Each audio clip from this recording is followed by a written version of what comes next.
On a sunny morning in Sarajevo, a city simmering with tension, Archduke Franz Ferdinand, heir to the Austro-Hungarian throne, arrived with his wife, Sophie. It was June 28, 1914.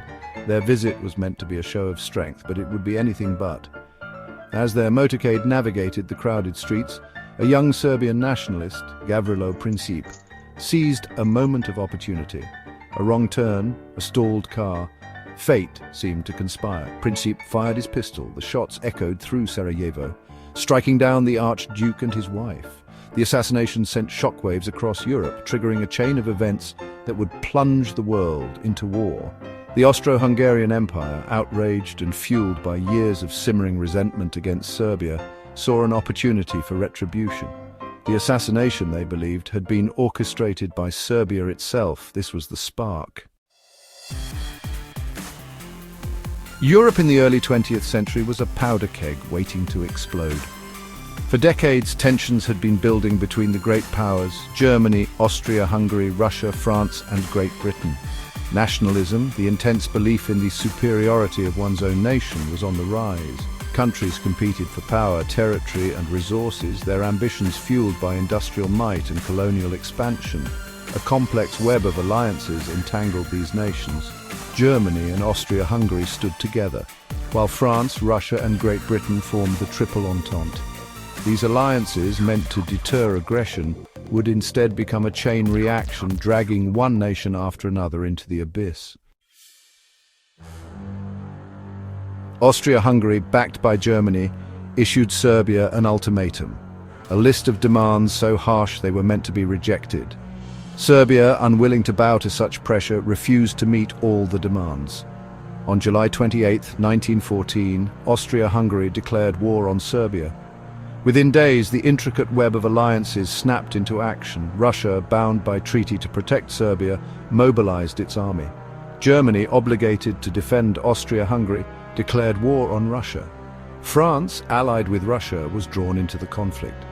When Germany invaded neutral Belgium to strike at France, Great Britain, bound to protect Belgium's neutrality, declared war on Germany. The Great War, a war that would engulf all of Europe and beyond, had begun. Germany, facing a war on two fronts against France in the west and Russia in the east, had a plan, the Schlieffen Plan. It was a daring and risky strategy, a gamble that would decide the fate of nations. The plan hinged on speed and overwhelming force. Germany would launch a lightning attack through neutral Belgium, sweeping around Paris and crushing the French army before Russia could fully mobilize its forces. The Schlieffen Plan initially met with success. German troops stormed through Belgium, their advance marked by brutality and destruction. But the plan soon ran into trouble. Belgian resistance proved fiercer than expected, delaying the German advance. The French and British armies, though initially pushed back, rallied and fought with fierce determination. The Schlieffen Plan, once a model of military precision, was faltering. Section 5. A new kind of war: trench warfare. By the winter of 1914, the war on the Western Front had ground to a bloody stalemate. Gone were the days of sweeping maneuvers and cavalry charges. In their place emerged a new kind of war: trench warfare. From the English Channel to the Swiss border, a vast network of trenches, fortified dugouts, and barbed wire entanglements stretched for hundreds of miles. This was a war of attrition, a brutal and unforgiving struggle for every yard of mud. Soldiers on both sides endured unimaginable horrors. They lived in constant fear of artillery bombardments, sniper fire, and poison gas attacks. Disease was rampant, and the stench of death hung heavy in the air. Section 6. Battles of attrition. Verdun and the Somme. The years that followed saw a series of bloody battles, each one a testament to the futility of trench warfare. At Verdun in 1916, the German army launched a massive offensive, hoping to bleed the French army dry. The battle raged for months, a relentless back-and-forth struggle in a landscape pulverized by artillery. Verdun became a symbol of French resistance, a place where men fought and died for every inch of ground. Later that year, the British launched their own offensive along the Somme River. The first day of the battle, July 1, 1916, remains the bloodiest single day in British military history. Over 57,000 British soldiers became casualties, yet the front line advanced only a few hundred yards. The Battle of the Somme, like Verdun, became a symbol of the war's brutality and the terrible cost of attrition.